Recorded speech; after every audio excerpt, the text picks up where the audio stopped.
Firman-Mu pelita bagi kakiku, terang bagi jalanku.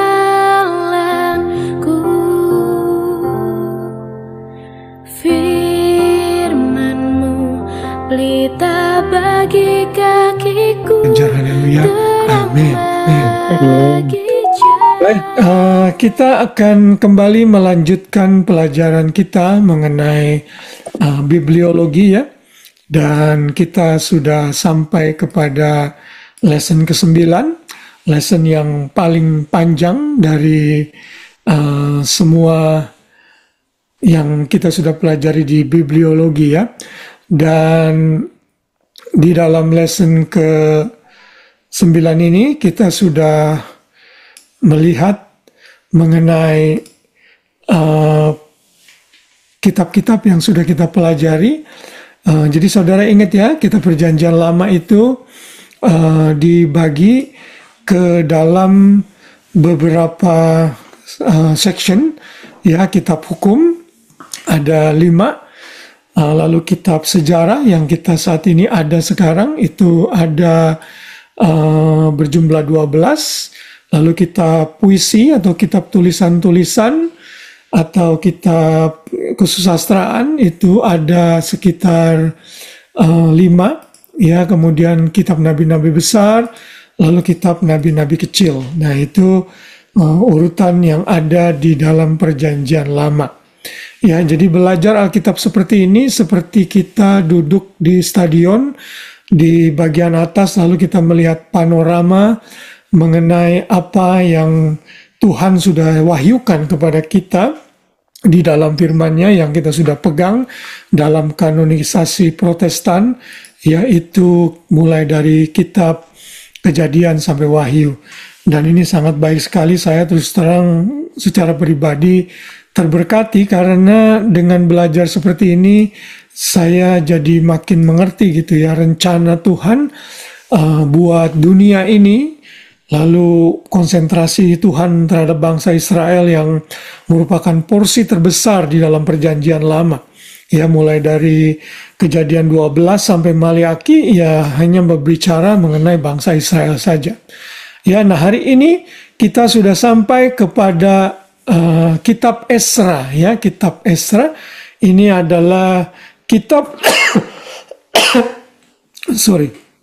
ini adalah kitab ke berapa ya?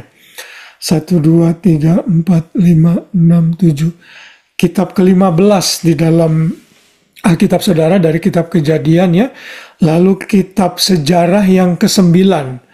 Jadi kita masih menyisakan 2 kitab sejarah lagi yaitu Nehemia yang kita akan juga pelajari malam ini. Dan juga kitab Esther yang akan kita pelajari minggu depan. Ya, nah hari ini kita akan belajar kitab Esra. Saudara, Esra adalah seorang imam ya, the scribes yang memang memiliki akses kepada arsip-arsip yang terjadi di tengah-tengah bangsanya yang saat itu dia ada dalam pemerintahan Raja Koresh di Persia. Dan karena posisinya ini, Esra memiliki akses untuk membuka arsip-arsip itu, sehingga dipercaya kitab Esra ini memang yang menulisnya adalah Esra. Esra itu artinya Jehovah helps ya, Yahweh menolong. Dan dia ini scribe priest, jadi sekretaris, penulis juga seorang imam ya. Di dalam perjanjian baru Esra tidak dikutip sama sekali. Ya, jadi Esra ini memang hanya kitab sejarah. Nah, di dalam kitab sejarah ini, Esra ini adalah kitab yang berada pada posisi di mana bangsa Israel kembali dari pembuangan ya.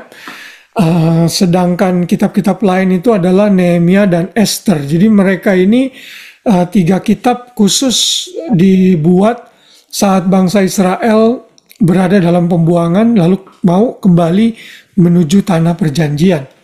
Lalu nabi-nabi kecil yang menulis di periode ini itu diantaranya adalah Hagai, Zakaria, dan Maleaki. Yang juga nanti di kitab Nehemia, Hagai dan Zakaria itu sempat bernubuat, dicatat ya. Nah, kalau saudara masih ingat 9 tahap perkembangan zaman perjanjian lama ya, ini masih ada dalam masa yang kembalinya bangsa Israel dari pembuangan. Nah, setelah kitab sejarah ini, terus nanti sampai ke kitab Maleaki, kita nanti bulak-balik ya. Ada yang Grace tolong di mute. Ya, di dalam kitab yang lain-lainnya setelah kitab sejarah, misalnya kitab Mazmur, kitab Yeremia, nanti kita balik lagi tuh. Ya, jadi karena kitab perjanjian lama itu tidak ditulis berdasarkan peristiwa, kejadian, timeline ya, tapi berdasarkan kategorinya. Jadi nanti pada saat kita bicara kitab Yesaya misalnya, Yesaya itu berbicara di tengah-tengah keadaan bangsa Israel yang sudah berpisah misalnya ya. Dia berbicara kepada raja-raja yang ada di suku Yehuda, di kerajaan Yehuda. Nah, jadi nanti kita akan bolak-balik ke 9 periode ini. Nah, khusus untuk Ezra, dia ada dalam tahap yang ke-9 di mana bangsa Israel setelah dibuang ke Assyria yang suku utara ya, 702 sebelum Tuhan Yesus, sedangkan bangsa yang selatan itu dibuang ke Babilonia. Nah, menurut nubuatan dari kitab Yeremia, mereka yang di selatan itu hanya ada di Babilonia, ditahan hanya selama 70 tahun. Setelah 70 tahun, nubuat itu harus digenapi, mereka harus kembali ke tanah perjanjian. Karena itulah Tuhan dalam providensinya membuat segala sesuatu, menunjuk raja-raja yang kind gitu, yang baik, sehingga mempersilahkan mereka untuk kembali ke tanah perjanjian mereka.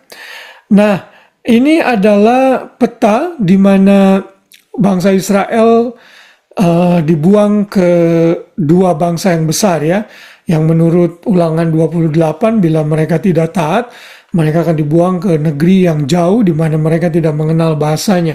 Dan itu sudah terjadi. 722 tadi saya salah sebut ya, 722 ke Asyur, lalu yang di bagian selatan ke Babilonia tahun 605, tahun 597, dan tahun 586. Jadi 3 tahap ya.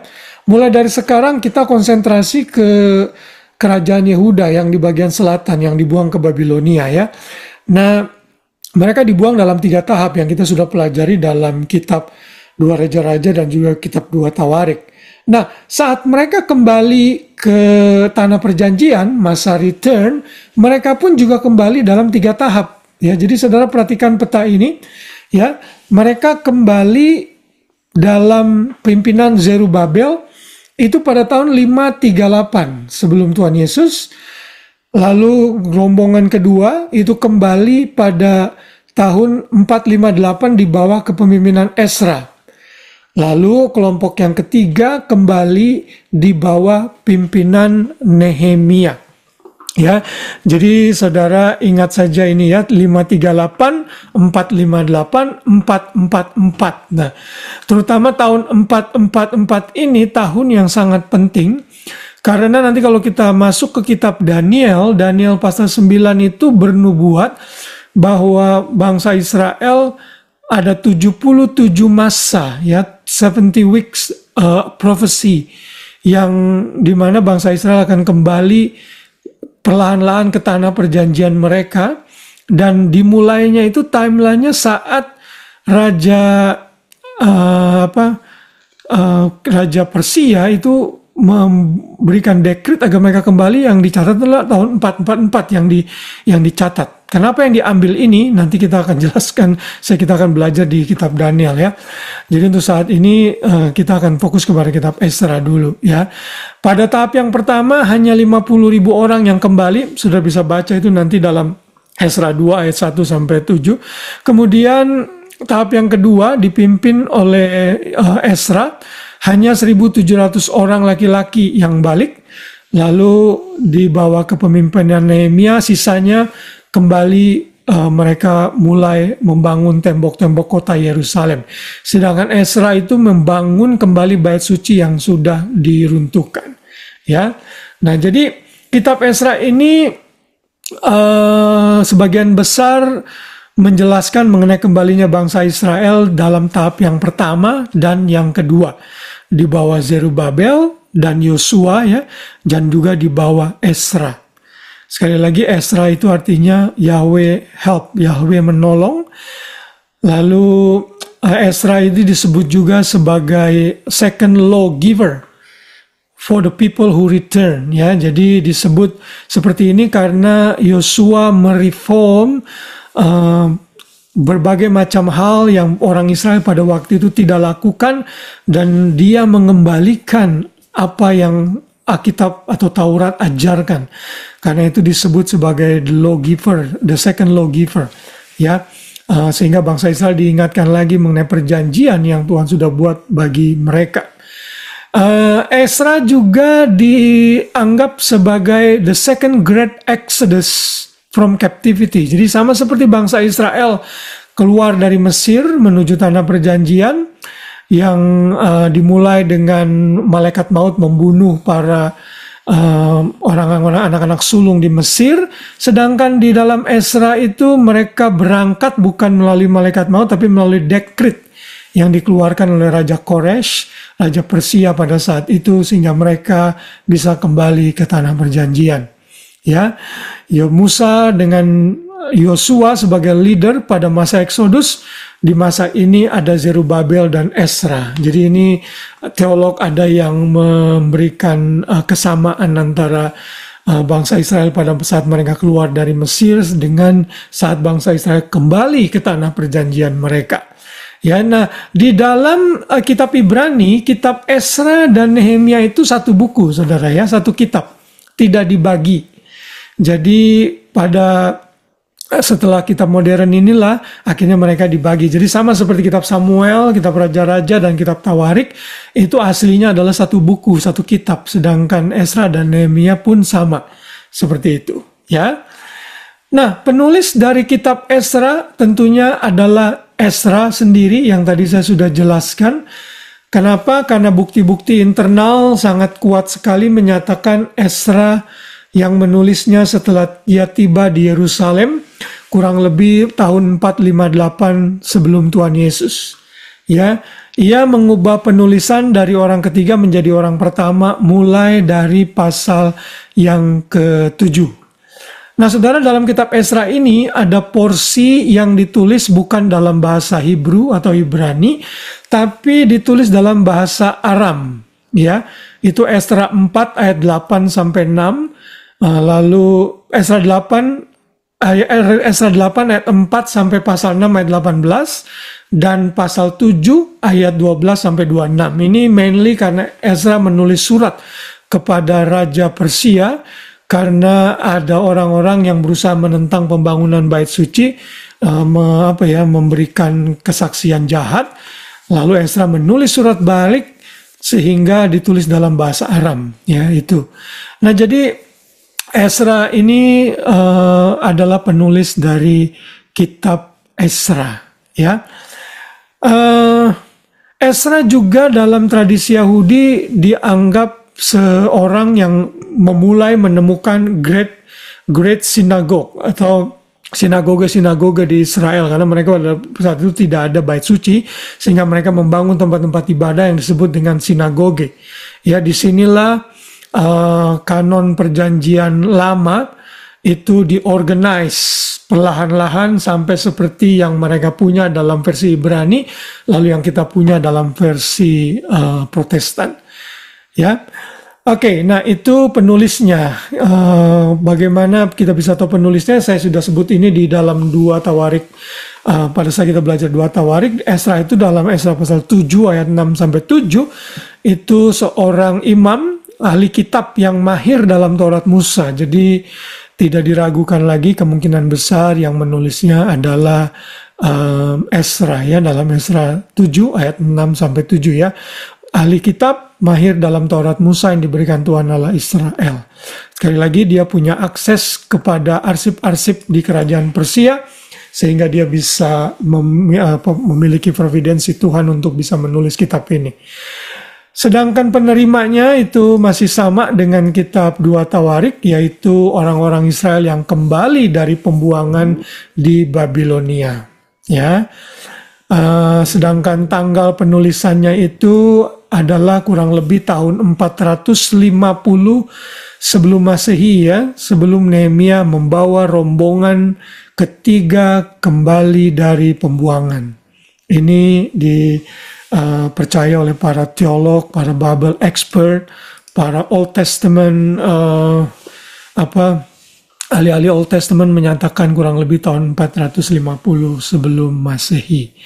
Nah, saudara, pada saat itu Raja Babilonia pengaruhnya, kekuasaannya sudah mulai mengendor. Lalu Persia dia berhasil mengalahkan mereka, ya. Jadi mereka ini ada dalam kerajaan Persia, bukan kerajaan Babilonia. Yang ada di Babilonia itu Daniel, dan Yeskiel. Sedangkan di Persia itu adalah Ezra, Nehemia, dan Esther. Dan Persia mengalahkan Babilonia pada tahun 539 sebelum Masehi. Karena itulah mereka mulai kembali pada tanah perjanjian. Nah, di dalam kitab Ezra ini melibatkan 3 raja, ya. Ada 3 raja yang memerintah di Persia yang dicatat, yaitu ada Raja Kores, Raja Darius, dan Raja Artasastra. Ya, lalu ada 5 pemimpin rohani yang terkemuka pada masa ini, yaitu Zerubabel yang tadi kita sudah dengar. Lalu ada Yesua atau Yosua, ini juga seorang imam besar yang membantu Zerubabel. Lalu ada Hagai dan Zakaria, ini 2 nabi Allah yang menasihatkan umat Tuhan dan memberikan dorongan atau encouragement untuk mereka menyelesaikan pembangunan bait suci.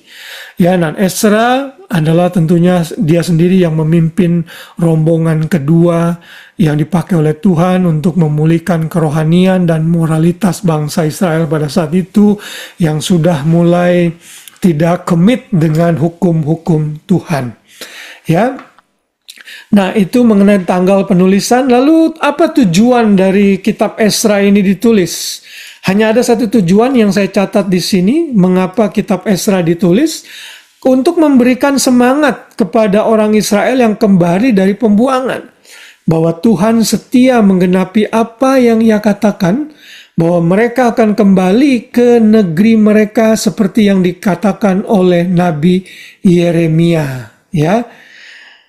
Dan ini memang the faithfulness of God. Walaupun Israel itu bangsa yang seringkali tidak taat, memberontak, tegar tengkuk, tapi Tuhan tetap menggenapi janjinya. Dan saat mereka kembali, tidak ada raja, negaranya berantakan, tidak ada bait suci, mereka discouraged. Karena itulah Ezra dan Nehemia dipakai Tuhan untuk memberikan semangat kepada mereka bahwa Tuhan masih punya rencana buat mereka.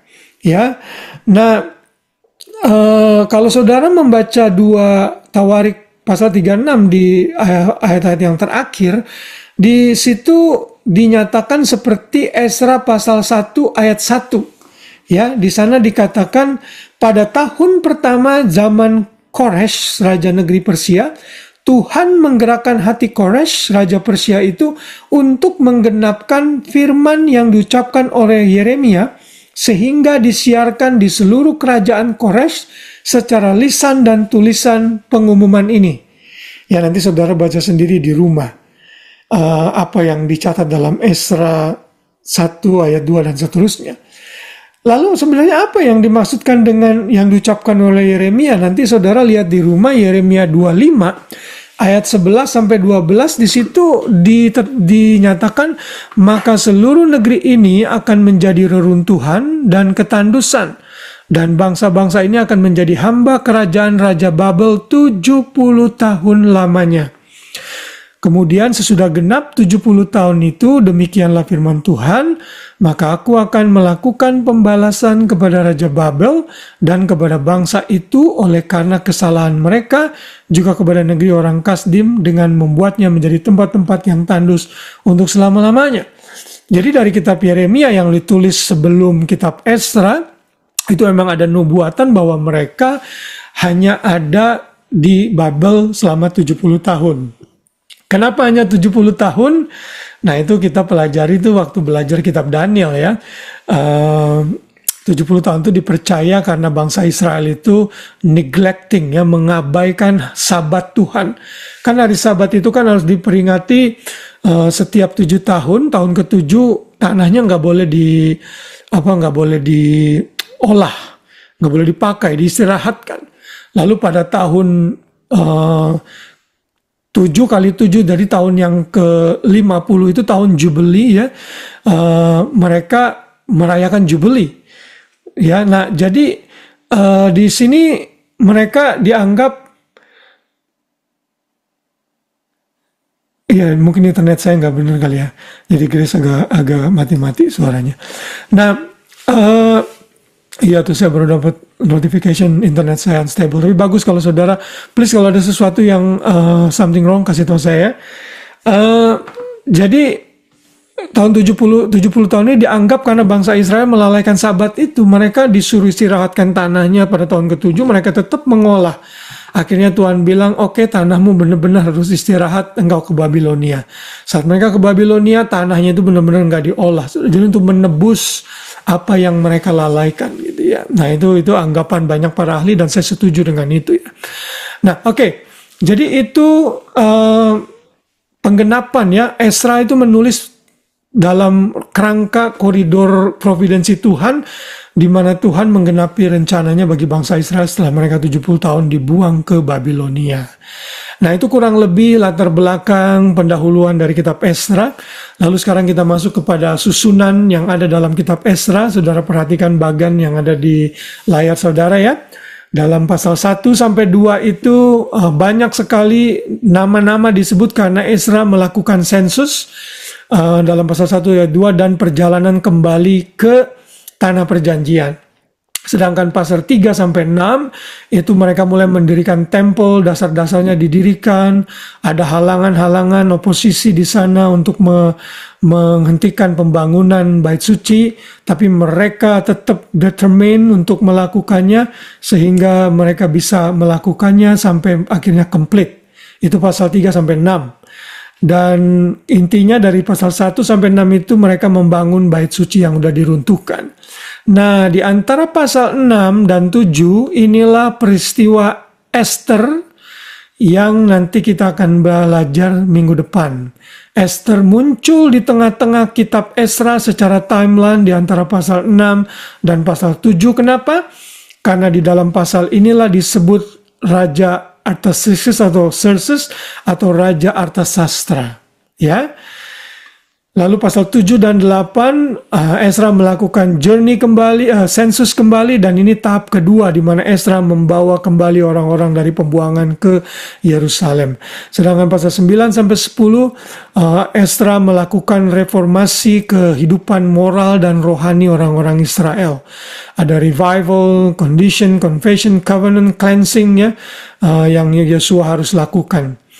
Nah, jadi kalau saudara lihat di dalam timeline kerajaan Persia pada saat itu di masa Ezra, ada Raja Kores atau Cyrus, Raja Darius, dan Raja Artaxerxes atau Raja Artasastra ya. Skopnya itu nasional, general dari pasal 1 sampai 6, sedangkan pasal 7 sampai 10 personal dan lebih spesifik. Tema keseluruhan itu revival and reformation. Ya, ayat-ayat kuncinya ada di sana. Sedangkan foreshadowing, Christ in Ezra, nanti kita akan belajar pada bagian foreshadowing. Nah itu secara singkat isi dari kitab Ezra ya saudara. Isi dari kitab Ezra. Nah sekarang kita coba lihat detail sedikit-sedikit saja karena waktu kita tidak banyak. Apa yang terjadi di dalam kitab Ezra secara detail sedikit saja ya. Bagian pertama itu pasal 1 sampai 6 mencatat kembalinya perombongan pertama orang buangan Yahudi ke Yerusalem. dan mulai membangun kembali bait suci. Ya, tadi saya sudah sebut itu. Lalu pasal 1 ayat 1 sampai 11 ada pengumuman dari Raja Kores yang mengizinkan mereka kembali ke tanah perjanjian mereka. Pasal 2, sensus mencatat nama-nama orang yang ikut rombongan pertama, yang kembali itu hanya sekitar 50.000 orang saja yang kembali di bawah kepemimpinan Zerubabel. Sedangkan pasal 3, Zerubabel yang juga adalah keturunan Daud, dan Yesua imam besar mengerahkan umat untuk membangun kembali bait suci. Saudara, bait suci ini adalah bangunan yang sangat penting bagi orang Israel, karena di bait suci inilah mereka tahu Tuhan itu hadir di antara dua kerub ya, di ruang Maha Kudus. Makanya saat itu dihancurkan, mereka berniat kembali hadir, bukan hanya sebagai tempat ibadah, tapi tempat berkumpulnya, mereformasi kehidupan rohani mereka di dalam bait suci. Ya, maka itu Tuhan menghendaki mereka untuk kembali, dan bukan hanya kembali, tapi membangun kembali bait suci yang runtuh. Lalu pasal 4 dan 5 ada oposisi yang menggunakan sarana-sarana politik mempengaruhi Raja Persia agar pembangunan bait suci dihentikan. Ya, tapi Esra tidak tinggal diam. Dia itu kan tadi oposisinya itu menulis surat kepada Raja Persia agar pembangunan dihentikan. Mereka berbicara yang jelek mengenai bangsa Israel. Oh, mereka bangsa yang memberontak. Nanti kalau mereka bangun bait suci nanti bahaya untuk kerajaan dan sebagainya. Tapi Esra nulis balik surat dengan nubuatan dari Nabi Hagai dan Zakaria. Itu dicatat dalam pasal 5 ayat 1 dan seterusnya. Bahwa mereka harus tetap semangat untuk membangun bait suci. Lalu Esra tulis surat kembali, dan Esra bilang, coba Tuanku Raja, cek arsip-arsip yang pernah ada. Pernah ada satu raja, yaitu Raja Kores, yang mengizinkan kami kembali dan mengizinkan untuk membangun bait suci. Lalu Raja Darius waktu itu melihat, dan benar saja akhirnya mereka diizinkan untuk melanjutkan kembali pembangunan bait suci, dan akhirnya bisa diselesaikan pada tahun 515 sebelum Tuhan Yesus. Ya. Di bagian kedua, pasal 6 ayat 122 sampai 7 1 sampai 36 ada 58 tahun gap di sini, ya, di mana masa Esther dicatat, yaitu ditulis pada tahun 478 kurang lebih, ya. Kemudian pasal 7 mencatat peristiwa sekitar 20 tahun kemudian ketika rombongan yang kedua kembali ke Yerusalem di bawah pemimpinan Esra. Lalu pasal 8, Esra memulihkan hukum Allah dalam hati orang Yahudi karena mereka sudah mulai lagi kawin campur yang menyebabkan mereka meninggalkan Tuhan dan ritual-ritual mereka. Di pasal 9 lah Esra memulihkan kemerosotan moral rohani umat karena perkawinan campur tersebut, dan Esra berdoa di hadapan Tuhan dalam pasal 9 ayat 1 sampai 15. Lalu pasal yang ke-10, pasal terakhir, Esra memimpin pertobatan para pria dalam pertobatan di depan umum dan pembatalan ikatan wanita dengan wanita kafir. Saudara, di dalam pasal 10 ini, Esra itu benar-benar menceraikan istri-istri kafir yang sudah dinikah oleh para pria-pria, saudara. Saudara mungkin berpikir, ya, loh itu kan bertentangan dengan 1 Korintus 7, ya kan? 1 Korintus 7 itu kan mencatat bahwa bila seseorang menikah dengan orang yang tidak beriman, dia tidak boleh menceraikan orang tersebut. Karena dia bisa jadi berkat menguduskan suami atau istri yang tidak kenal Tuhan tersebut. Sehingga anak-anaknya itu bukan anak-anak cemar, tapi anak-anak kudus, kata firman Tuhan, ya kan? Seolah-olah bertentangan, ya. Tapi saudara-saudara tidak boleh terapkan ini pada masa sekarang. Jadi nggak boleh excuse kalau saudara punya istri bukan orang percaya, saudara boleh ceraikan, nggak boleh. Saudara, ini masa khusus di mana Tuhan izinkan terjadi, ya. Karena ini khusus covenant people yang memang ada dalam perjanjian dengan Tuhan. Jadi Tuhan punya aturan khusus kepada mereka, dan mereka diizinkan Tuhan untuk menceraikan dan harus menceraikan istri-istri mereka yang orang kafir, karena bisa menjadi benalu bagi kehidupan rohani mereka secara pribadi maupun secara nasional, ya. Jadi seperti itu catatan yang mesti kita ingat. Nah, itulah paling tidak isi dari kitab Esra. Sekarang kita belajar apa bayangan Yesus di dalam kitab Esra untuk yang digenapi di Perjanjian Baru. Dalam kitab Esra kembali terlihat kelanjutan tema di Alkitab mengenai the remnant, ya, sisa-sisa orang Israel yang Tuhan ingat dan selamatkan.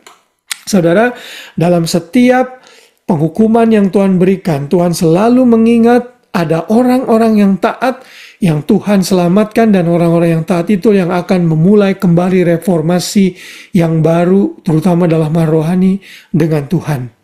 Saudara ingat waktu masa Nuh, air bah menghancurkan seluruh dunia, Tuhan menyelamatkan hanya 8 orang.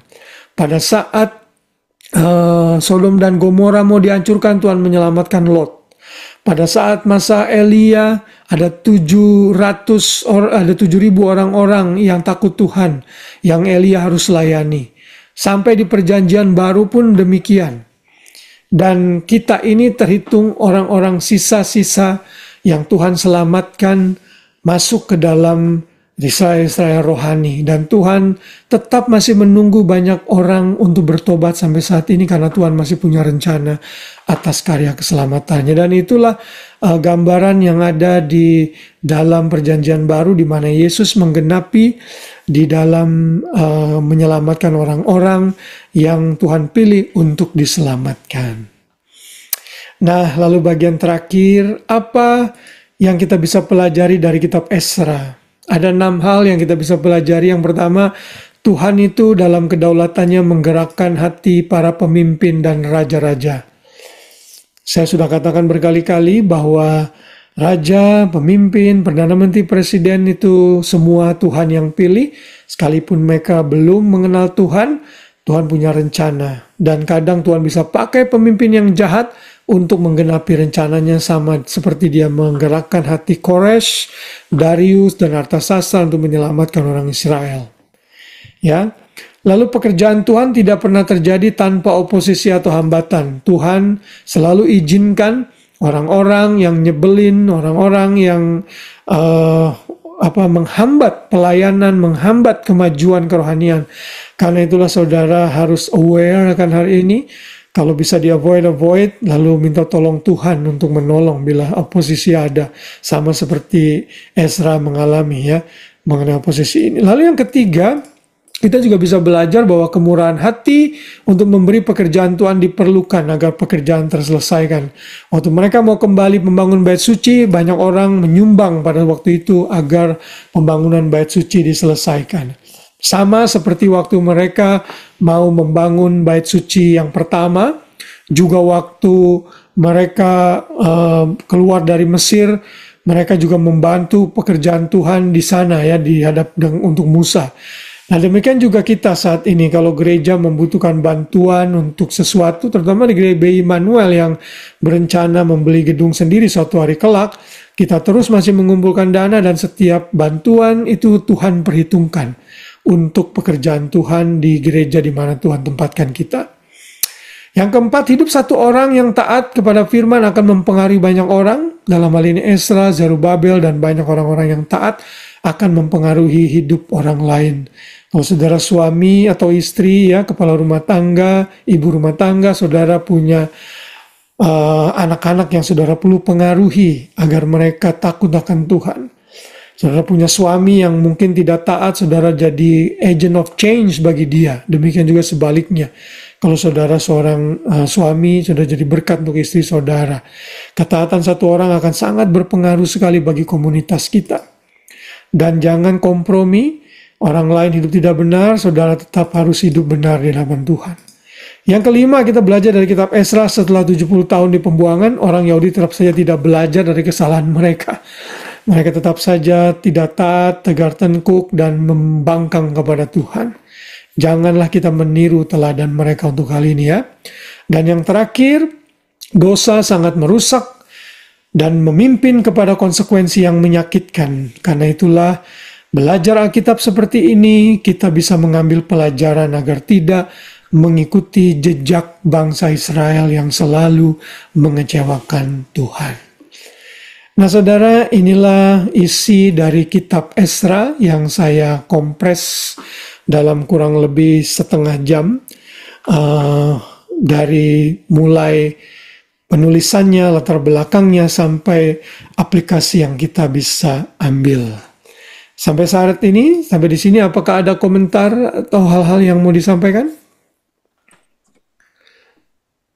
Oh, good semuanya ya? Puji Tuhan, ya. Baik, sekarang kita akan masuk ke kitab yang berikutnya. Semoga saya bisa selesaikan dalam setengah jam, karena tadi kita mulai 9.15 ya, kurang lebih. Saudara, kitab Nehemia, ya, kitab Nehemia. Ini adalah kelanjutan dari kitab Esra, yang juga dipercaya ditulis oleh Esra. Ya, seorang imam besar. Ingat tadi kerajaan Babilonia diambil alih oleh kerajaan Persia, kekuasaannya di dunia ini pada tahun 539. Nah, Nehemia ini adalah orang yang sangat penting di dalam kerajaan Persia. Dia itu juru minuman raja atau King's Cup Bearer. Ini maksudnya bukannya orang yang nuangin anggur, nuangin minuman ke raja ya. Walaupun itu bagian dari tugasnya. Tapi dia ini orang yang sangat dekat dengan raja. Ya, orang kepercayaannya raja, saudara. Kalau cupbearer itu orang kepercayaannya raja, jadi sangat dekat sekali ya. Maka itulah karena saking dekatnya raja percaya kalau minum disajikan untuk dia, itu minum itu nggak ada racunnya. Karena dia dan orang-orangnya dululah yang harus menguji dan mengetes apakah makanan dan minuman untuk raja itu benar-benar makanan yang baik dan tidak membahayakan. Ya, jadi Nehemia ini punya akses di kepemimpinan karena dia sendiri pun seorang gubernur ya di Yerusalem ya yang diutus oleh Raja Persia untuk menjadi wakil dari kerajaan Persia di Israel, saudara. Nah, ada beberapa catatan sejarah yang penting yang mungkin kita perlu garis bawahi pada masa Nehemia ini. Saudara, Esther itu adalah mama tiri dari Raja Artasasta. Karena Esther menikah dengan Darius ya, kalau saya nggak salah ya. Nanti kita akan lihat minggu depan. Jadi Esther itu punya hubungan yang sangat erat dengan Raja Artasasta. Karena itulah Esther mungkin memegang peranan penting sehingga orang Yahudi bisa kembali ke tanah perjanjian di kelompok yang ketiga di bawah kepemimpinan Nehemia. Ya. Lalu catatan yang kedua, nubuatan Daniel mengenai 70 tahun masa untuk Israel itu dimulai saat dekret dari Raja Artasastra diberikan pada tahun 444 atau 445. Ya, nanti kita akan belajar dalam kitab Daniel. Lalu yang ketiga, menurut catatan dokumen dari Mesir yaitu Elephantine Papyri yang dicatat pada abad 5 sebelum Tuhan Yesus, tahun 500 sebelum Yesus itu mendukung bahwa Nehemia itu menyebut nama yang menghambat pembangunan tembok kota Yerusalem, ada Sanbalat, gubernur Samaria, dan Jehohanan. Itu namanya disebut dalam papiri itu. Ini catatan sekuler, saudara, bukan catatan Alkitab. Dalam catatan sekuler itu mengkonfirm kitab Nehemia ini, masa kitab Nehemia ini. Jadi sekali lagi Alkitab terbukti tidak kontradiksi dengan sejarah dunia ya. Dan apa yang saya katakan ini, saudara, itu diakui oleh dunia sejarah ini. Ada Babilonia, ada Persia, nanti Persia digantikan oleh Yunani digantikan oleh Romawi. Itu semua sejarah dunia mencatat dan tahu semua. Kalau Alkitab bukan firman Tuhan, nggak mungkin seperti ini. Jadi karena diinspirasi oleh Alkitab, jadi sejajar dengan sejarah dunia ya. Dan yang terakhir, Nehemia dan Maleaki itu melupakan perwakilan dari perjanjian lama, dari kanon perjanjian lama, karena dua peristiwa ini dicatat pada masa yang sama. Ya, kurang Maleaki 1 sampai 4 itu kemungkinan besar dicatat pada sekitar Maleaki pada sekitar Nehemia pasal 13. Ya, Malaikat 1 sampai 4. Jadi ini catatan sejarah yang kita mesti lihat dalam segi timeline di dalam kehidupan bangsa Israel, sehingga saudara mengerti kronologi sejarah bangsa Israel. Nanti kita akan tahu kan bahwa setelah Maliaki menulis suratnya, ada 400 tahun masa kekosongan di mana Tuhan tidak berbicara, baru sampai pada kitab Matius di mana Yohanes Pembaptis mulai berkata dan menyampaikan firman Tuhan. Itu 400 tahun kemudian, ya. Nah, itu kurang lebih apa yang terjadi dalam latar belakang kitab Nehemia. Ya, kitab Nehemia itu saya sebut, seseorang menyebut sebagai the book of godly leadership. Ya, karena di sini di dalam kitab Nehemia ini digambarkan bagaimana Nehemia seorang gubernur Yerusalem yang sangat taat dan takut akan Tuhan, yang dipakai oleh Tuhan untuk menyelamatkan bangsa Israel, membawa bangsa Israel kembali ke tanah perjanjian. Bukan hanya kembali, tapi juga membangun tembok-tembok Yerusalem yang sudah runtuh. Saudara, di masa ancient world itu, tembok itu sangat penting sebagai sarana pertahanan, ya, benteng. Karena itulah kota kalau mau dibangun temboknya harus tebal. Saudara ingat ya, Yeriko yang waktu Yosua mau memasuki tanah Kanaan tuh runtuh. Temboknya tebal. Kenapa? Karena itu untuk sarana pertahanan, saudara. Dan kalau saudara juga tahu tembok Cina, sekarang yang jadi tempat wisata, itu pun juga dipakai sebagai sarana pertahanan. Bukan iseng-iseng itu ngebangun tembok untuk sarana orang jalan-jalan. Enggak, saudara. Itu sarana sebenarnya pada awalnya dibangun untuk pertahanan. Demikian juga pada waktu Yerusalem runtuh, mereka harus membangun kembali tembok-temboknya dulu sebelum city-nya di dalamnya bisa dibangun. Karena kalau enggak, orang gampang sekali masuk dan menyerang, ya. Di dalam kitab Nehemia, kalimat yang sering disebut adalah remember me, oh my God.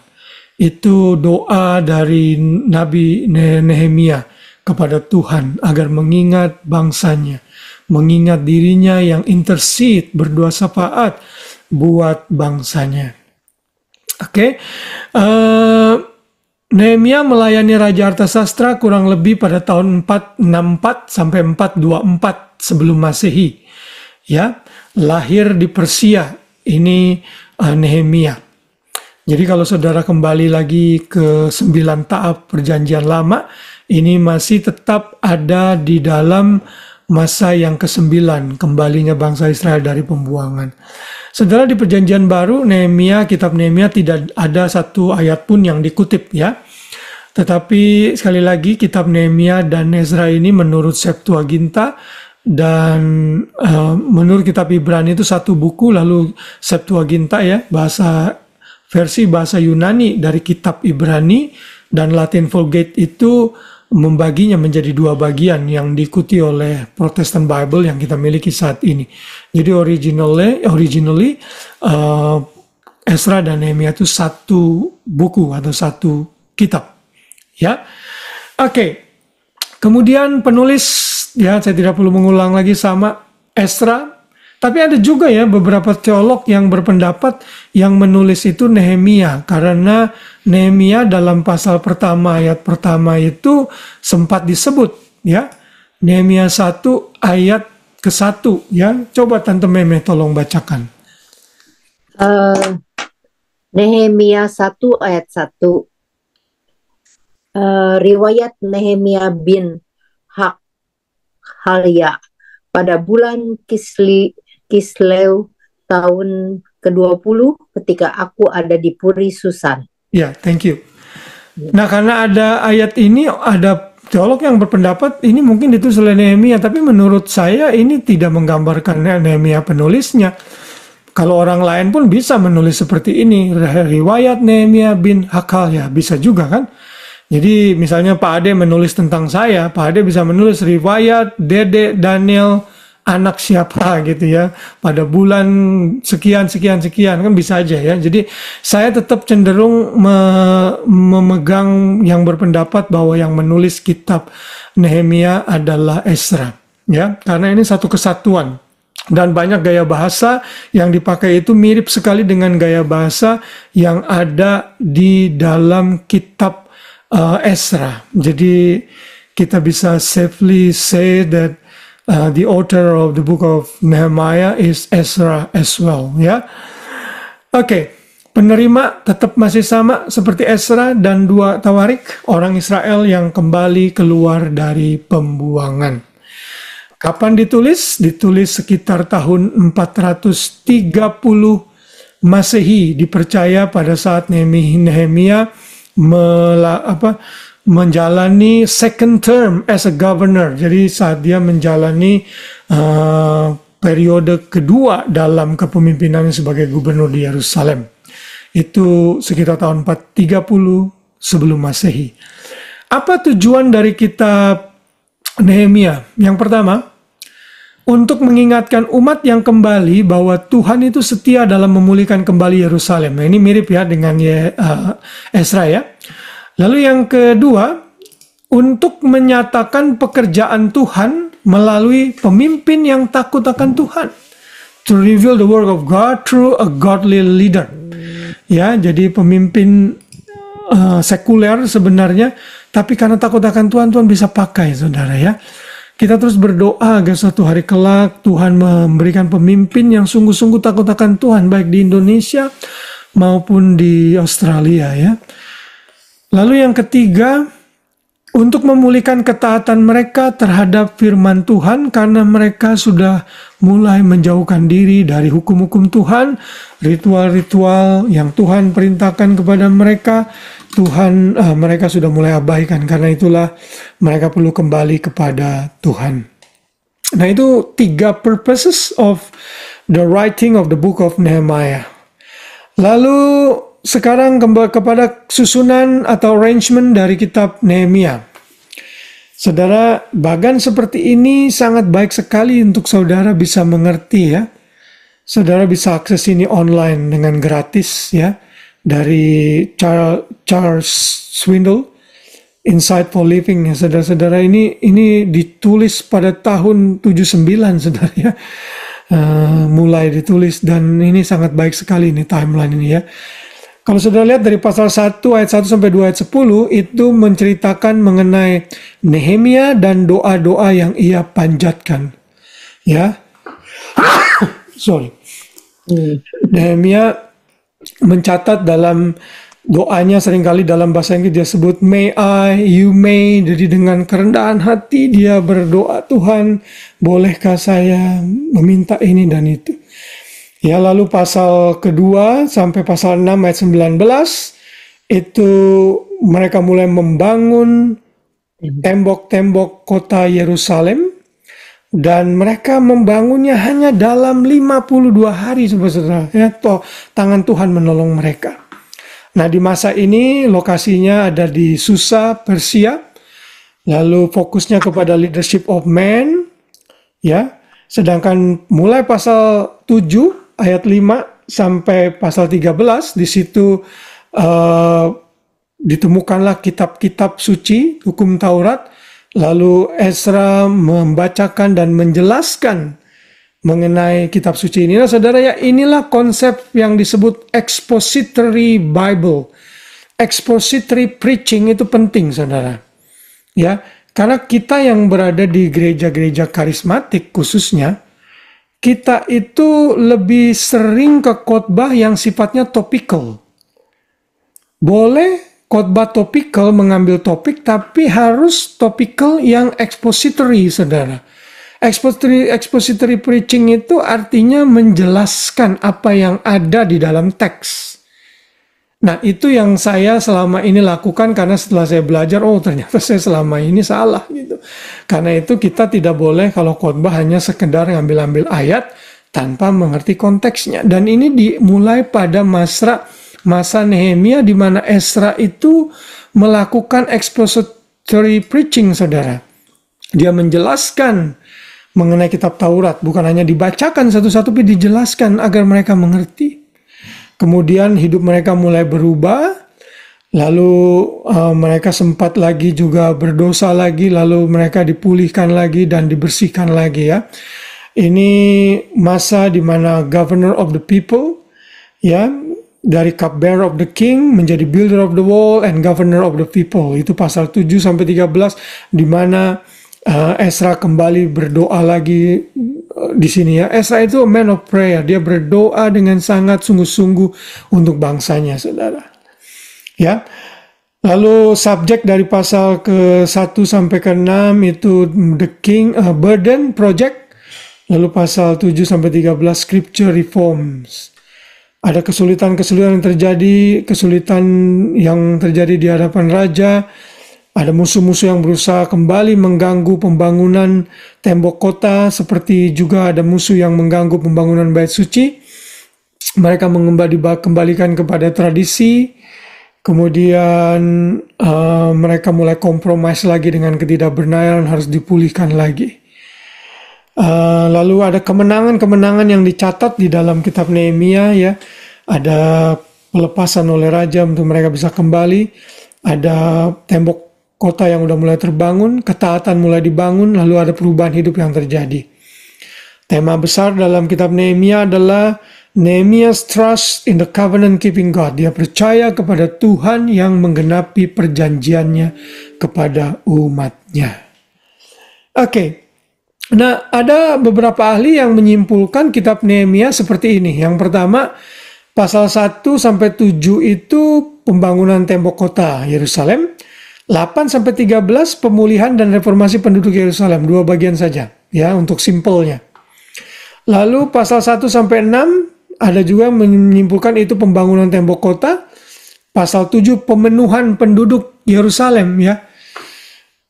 Kan setelah tembok kota dibangun ya perlu ada orang dong yang mengisinya. Dan saat itulah Nehemia membawa kembali orang-orang dari pembuangan. Lalu pasal 8 sampai 13 ada pemulihan dan reformasi penduduk-penduduk Yerusalem.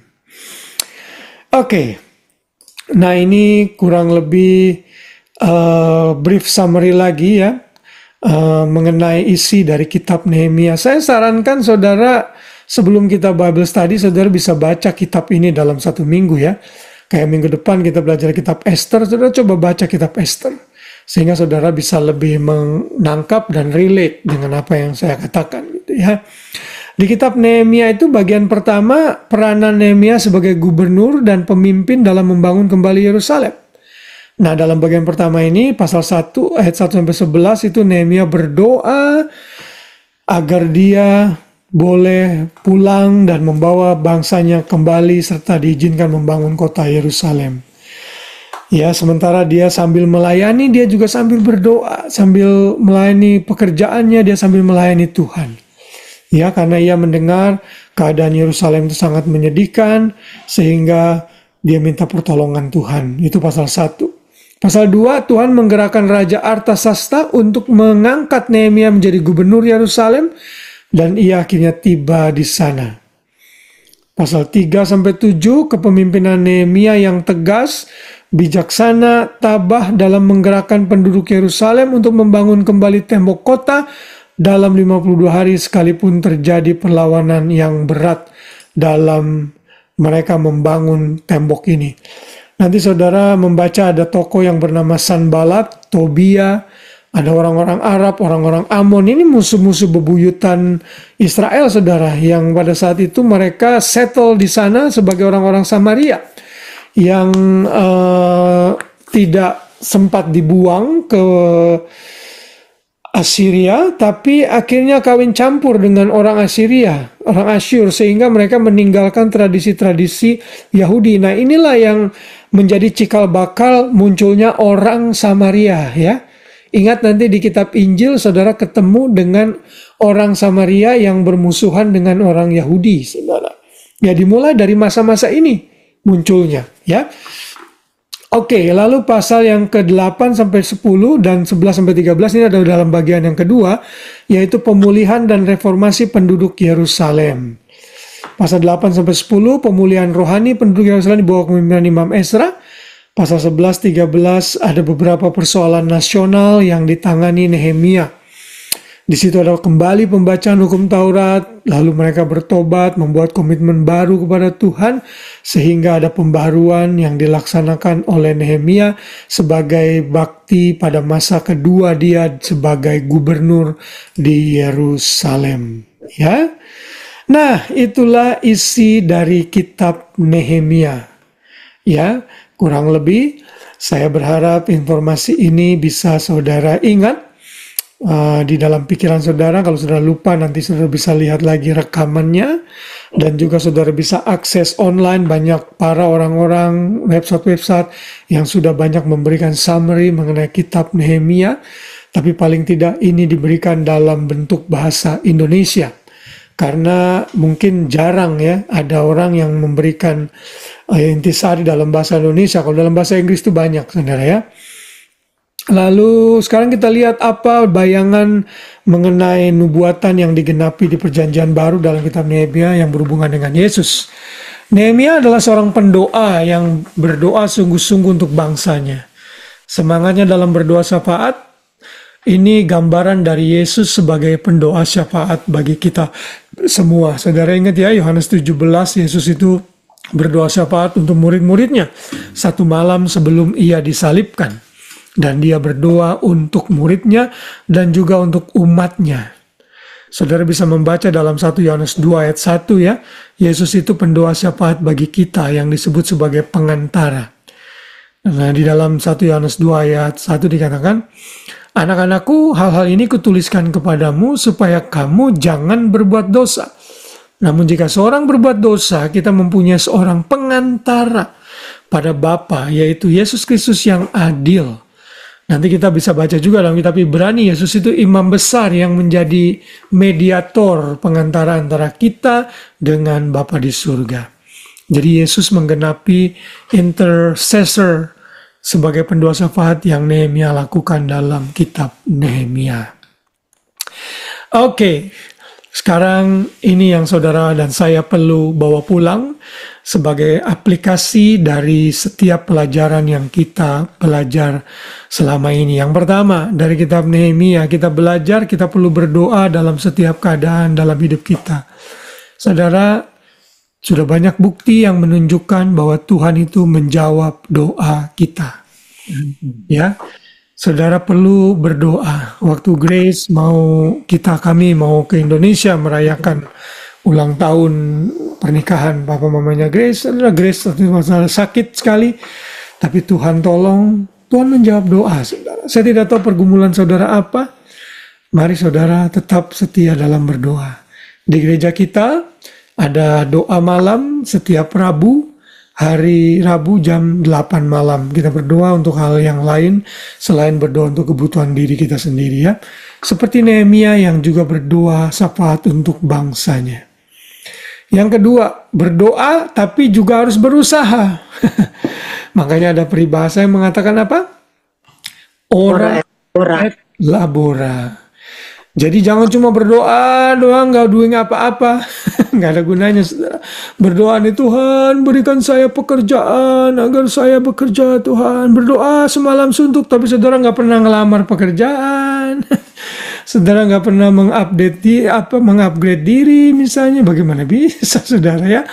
Tuhan menjawab doa melalui usaha saudara. Ya, oke. Jadi burung-burung aja tuh dia diberi makan oleh Tuhan, tapi dia mesti cari makanan, dia mesti turun ke tanah, dia mesti patuk-patuk cari-cari dapat makanan. Demikian juga kita anak-anak Tuhan. Berdoa tidak mengajarkan kemalasan, tapi kita berusaha dengan pertolongan Tuhan sehingga usaha kita berhasil. Itu yang dilakukan oleh Nehemia. Dia berusaha mendekati hati raja agar raja mengizinkan dia untuk kembali dan membangun kota Yerusalem yang runtuh. Yang ketiga, saudara, Nehemia adalah contoh pemimpin yang baik dan bertanggung jawab. Luar biasa ini, saudara ya. Saya belajar sekali dari kepemimpinan Nehemia. Ya, dia tahu panggilannya. Ini salah satu karakter Nehemia ya. Dia tahu pemanggilan yang dia terima dari Tuhan, lalu ia bergantung sepenuhnya kepada Tuhan. Ia pemimpin yang takut akan Tuhan. Ia pemimpin yang tidak takut dengan tantangan dan hambatan. Dia pemimpin yang peduli terhadap orang lain, work hard, kerja keras, dia penuh integritas. Lalu dia juga tidak mudah menyerah dalam memimpin. Ada banyak tantangan tapi dia hadapi. Saudara, ini pemimpin yang sangat baik sekali. Ya, dia bekerja secara sekuler sebagai gubernur, tapi dia juga tidak melalaikan tugas rohani dia sebagai pelayan Tuhan. Saudara tidak perlu berhenti kerja untuk melayani Tuhan. Ya, sama seperti saya, kalau saatnya saya belum perlu berhenti kerja, ya kerja aja, nggak apa-apa. Saudara bisa bekerja sambil melayani Tuhan, sehingga saudara bisa jadi berkat dalam pekerjaan dan pelayanan saudara. Gitu. Saudara bisa relate dengan orang-orang lain yang saudara layani dengan sambil melayani dan bekerja.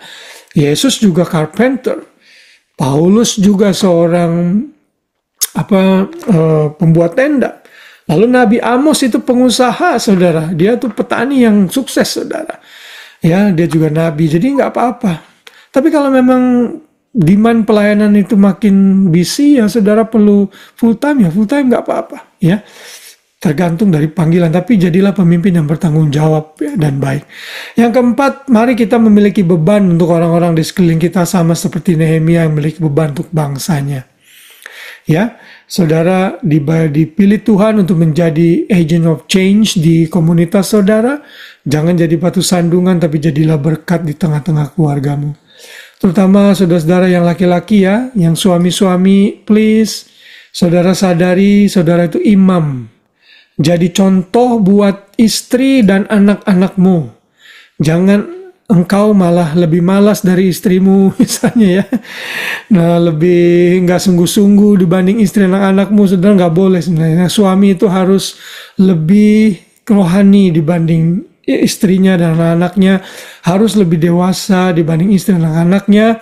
Tapi kalau for some reason tidak bisa, saudara yang istri-istri bisa ambil alih, bukan jadi pemimpin ya di rumah, maksudnya ambil alih dalam kehidupan rohani, sehingga saudara bisa mempengaruhi suami saudara, bisa mempengaruhi istri saudara.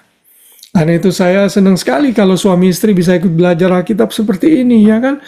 Seperti Edwin dan Novi, Hari dan Hani bisa belajar seperti ini bareng-bareng, itu sangat baik sekali. Ya. Oke, lalu yang kelima, siap sedia untuk bertindak. Carilah Tuhan dan selalu sibuk dalam pekerjaan Tuhan, bukan dengan pekerjaan yang tidak ada artinya. Busybody, kata kitab Tesalonika. Ya, warawiri, merana mereneh tanpa nggak ada tujuan ya. Tuhan tidak mau seperti itu. Seperti Nehemia yang selalu sibuk dalam pekerjaan Tuhan, saudara ya. Saya coba relate dengan kehidupan saya juga begini, saudara ya. Setiap hari itu ya sibuknya dengan persiapan pelayanan saja ya. Ditambah dengan Bible study ini, saudara, ya hari-hari saya sibuk dengan pelayanan karena saya juga sambil bekerja tentunya, saudara. Saya membuat renungan pagi, renungan malam. Hari Minggu ini saya khotbah 3 kali hari ini, lalu khotbah hari Minggu, lalu juga ada pelayanan di GBI Maskot, di GBI True Vine. Saudara, ya saya senang melakukan ini karena saya tahu panggilan saya. Gitu ya. Jadi saudara di tengah-tengah pelayanan saudara sibuklah dengan pekerjaan Tuhan ya. Bagi waktu sebaik-baiknya. Saya yakin bisa kok ya, keluarga tidak terbengkalai, juga pelayanan tidak terbengkalai. Saya yakin Tuhan kasih hikmat kepada kita untuk kita bisa membagi waktu dengan baik sehingga semuanya bisa berjalan beriringan. Dan yang terakhir, siap sedia untuk oposisi yang hadir di dalam kehidupan kita. Dan hati-hati agar tidak mengalami kejatuhan dan kemunduran rohani karena hambatan-hambatan itu. Jangan seperti orang Israel ya, yang mudah sekali jatuh dan mengalami kemunduran dalam kehidupan kerohani mereka. Tetap ada dalam kewaspadaan, makanya Paulus menulis be alert, redeeming time, artinya saudara mesti menebus waktu-waktu yang saudara miliki dengan baik, sehingga saudara bisa sungguh-sungguh tidak jatuh dalam kemunduran rohani. Saudara dan saya tahu lah ya, kapan saat saudara kayaknya udah mulai mundur nih. Bangkit lagi. Ya, makanya Tuhan Yesus mengingatkan kepada jemaat di Efesus, jangan meninggalkan kasih yang mula-mula. Dan berbelajar Alkitab seperti ini, berdoa, bersekutu dengan saudara seiman itu membantu saudara tetap energized dalam recharge lagi dalam kehidupan kerohanian, sehingga saudara tidak mudah mundur dan jatuh dalam kemunduran rohani. Nah, saudara-saudara dikasih Tuhan, itulah dua kitab yang kita sudah pelajari. Slowly but surely, ya, kita sudah masuk tanpa terasa ke kitab yang ke-15 atau 16 tadi yang saya sebut, ya. Luar biasa penyertaan Tuhan atas Bible study ini. Baik, sampai di sini. Setelah saya ngomong sendirian selama 1 jam, ada yang mau ditanyakan atau ada komentar?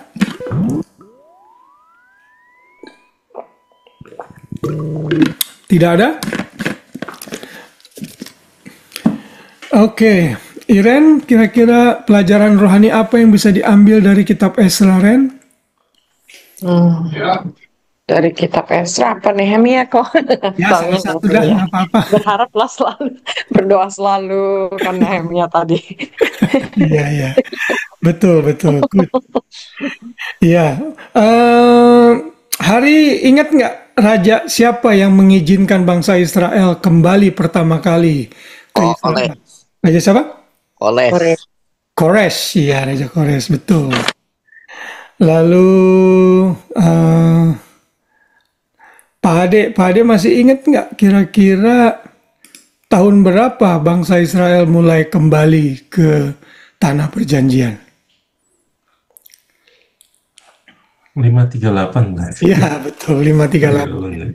Rombongan pertama ya, rombongan kedua 458, rombongan ketiga 444, 445. Oke, good, saudara ya. Tadi siapa yang menjadi ibu tirinya Esther itu? Yang ibu tirinya Esther siapa? Raja siapa? Ada yang ingat? Raja Artasastra. Iya, betul, Tante Meme ya. Ya. Raja Artasastra itu ibu tirinya ya Esther ya, karena dia menikah dengan papanya. Darius. Ya, Darius. Oke, good. Baik, siapa yang menulis kitab Ezra dan Nehemia, Budi? Masih dari situ, Bud?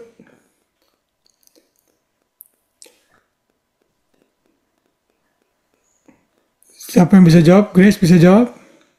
Ezra ya, Ezra yang menulis kitab Nehemia dan Ezra. Oke, Hani masih ada ya, Hani ya? Hadir. Oke, Hani, apa yang susah ya? Coba Hani sebutkan salah satu tujuan saja kitab Ezra atau Nehemia, pilih saja salah satu tujuan dari kitab ini apa dari antara dua kitab ini? Kalau Ezra itu mengingatkan ini ya apa Tuhan tuh apa ya namanya? Setia. Tunggu bentar. Apa kata-katanya saya ya? Tuhan ini pokoknya menyertai memakai orang-orang untuk mengembalikan bangsa Israel. Ya, good, very good. Ya. Ini Novi apa Edwin ya?